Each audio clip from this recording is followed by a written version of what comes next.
I'm sure you're aware of Apple's like privacy, like their mission towards privacy. What do you think of like how they're going about that? So I think Apple does more to protect the privacy of its users in the West than any other company, and almost none of that applies if you live in the People's Republic of China. So I think Apple is like very, very good. Like they stand up for my rights as an American very aggressively.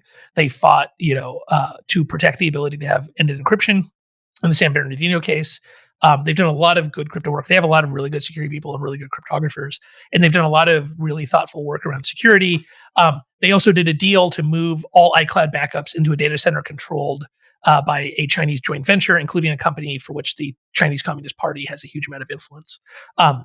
And we don't know what exactly that means for Chinese users of Apple products, but it's probably nothing good, right?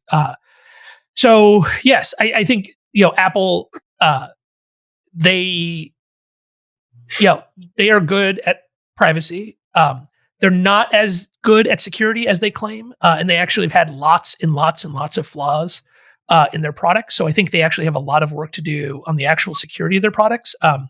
They're a little over their skis there, in which their kind of marketing really outstrips the quality of the work they do.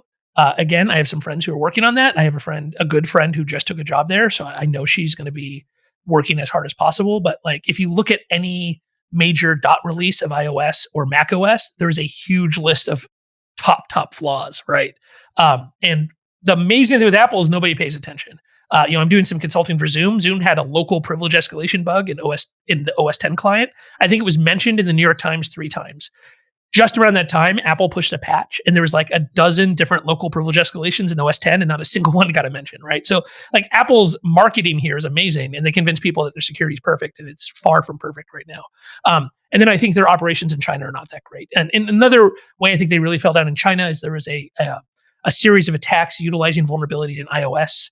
That Google discovered was being used against the Uyghur minority. As I'm sure you all know, there is a horrible cultural genocide, if not a actual physical genocide, happening of the Uyghur people right now in Western China. And Apple was an unwitting part of that. This happens all the time, right? If you're a company and you make a product, countries will utilize your product to do bad things. So, that I can't really blame them for that. But what I can blame them for is when this was announced, they basically blamed Google and their whole press, and they didn't use the word China once in their initial response. And so I think like there's a real problem. They have a real blind spot in the PRC that I think if I was working there, that I would definitely bring up with management.